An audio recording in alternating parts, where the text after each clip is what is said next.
عليكم ورحمة الله تعالى وبركاته. كنتمنى تكونوا بخير وعلى خير وبصحة جيدة. معكم مطبخ رضا البسيط.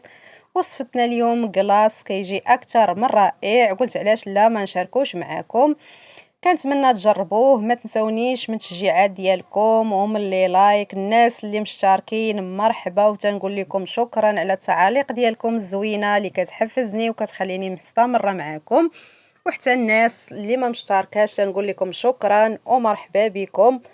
غادي ندوز المكونات. هنا عندي الفراوله او الفريز اللي كان عندي في المجمد طحنته. عندي نصف لتر ديال الحليب اللي كان في المجمد، وعندي 2 معالق كبار ديال الحليب المجفف نيدو، وعندي 2 يوغورت بنكهة الفراولة، ساشي ديال الكريم شونتي، وقطاع ديال الشوكولات. صافي هنا في واحد البول اللي بارد مزيان غادي نوضع فيه الحليب اللي كان عندي في المجمد، والكريم شونتي حتى هو كان في المجمد باش كتساعدنا الكريمه كتطلع دغيا. صافي غادي نخفق الكريمه.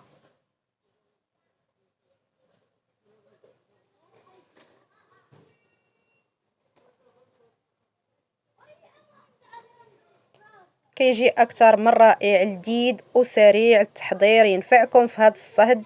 هنا غادي نضيف يوغورت وغادي نزيد نطلع الكريمه حتى توقف.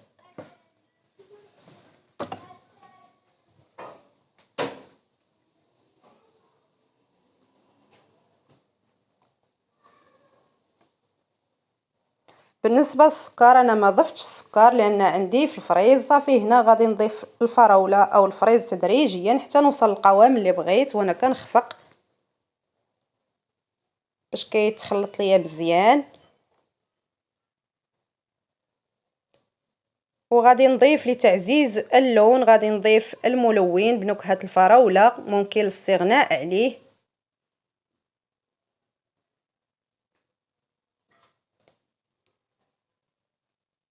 صافي حتى نوصل للقوام اللي بغيت. وغادي نضيف الشوكولات اللي قطعته طريفات، كيبقى لكم تقطعوه على حسب الرغبه ديالكم.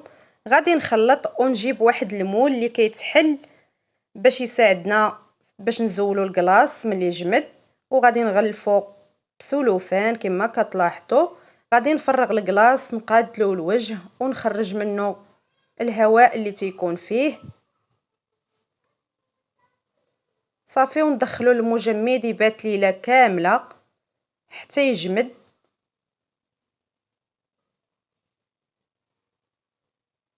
غادي نغطي ليه الوجه ديالو بسلوفان ايضا.